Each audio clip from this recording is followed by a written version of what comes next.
राजस्थान की सियासत में भूचाल लाने के बाद क्या अब भारत आदिवासी पार्टी गुजरात का किला फतेह करने जा रही है?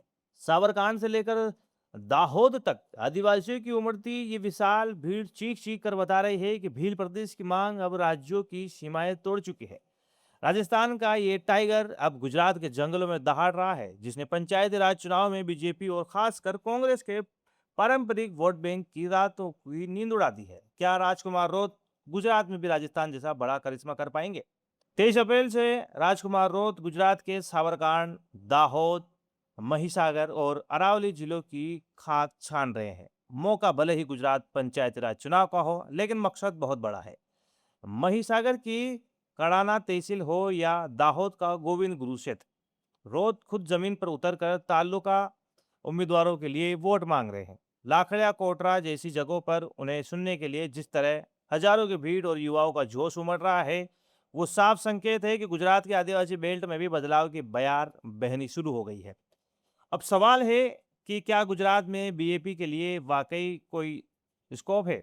राजनीतिक जानकारों की माने तो गुजरात का उत्तरी और पूर्वी बेल्ट जो राजस्थान से सटा हुआ है, वहाँ की सांस्कृतिक और पारंपरिक जड़ें राजस्थान के आदिवासियों से जुड़ी है।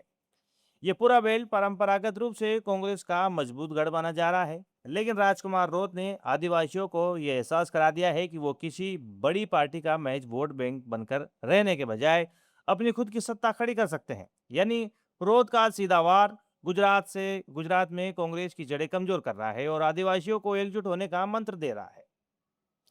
राजकुमार रोत का ये गुजरात दौरा सिर्फ चुनावी नहीं है, बल्कि ये एक पॉलिटिकल और सोशल एक्सपेरिमेंट भी है। रोत अब एक केवल राजस्थान के डूंगरपुर बांसवाड़ा के नेता ही नहीं रह गए, उनका विजन अब मध्य प्रदेश और गुजरात तक फैल चुका है।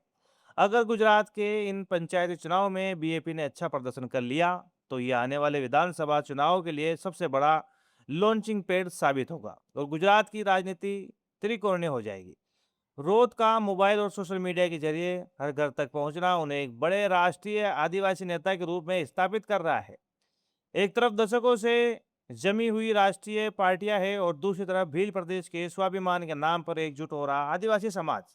क्या आपको लगता है कि राजकुमार रोत गुजरात के पंचायती चुनाव में कोई बड़ा उलटफेर कर पाएंगे, और क्या बीएपी बड़ी पार्टियों का खेल हमेशा के लिए बिगाड़ देगी? कमेंट बॉक्स में अपनी बेबाक राय जरूर लिखिए। आदिवासी समाज, राजनीति और देश प्रदेश की हर बड़ी खबर सबसे तेज और निष्पक्ष विश्लेषण देखने के लिए सब्सक्राइब करें हमारा चैनल। जय हिंद।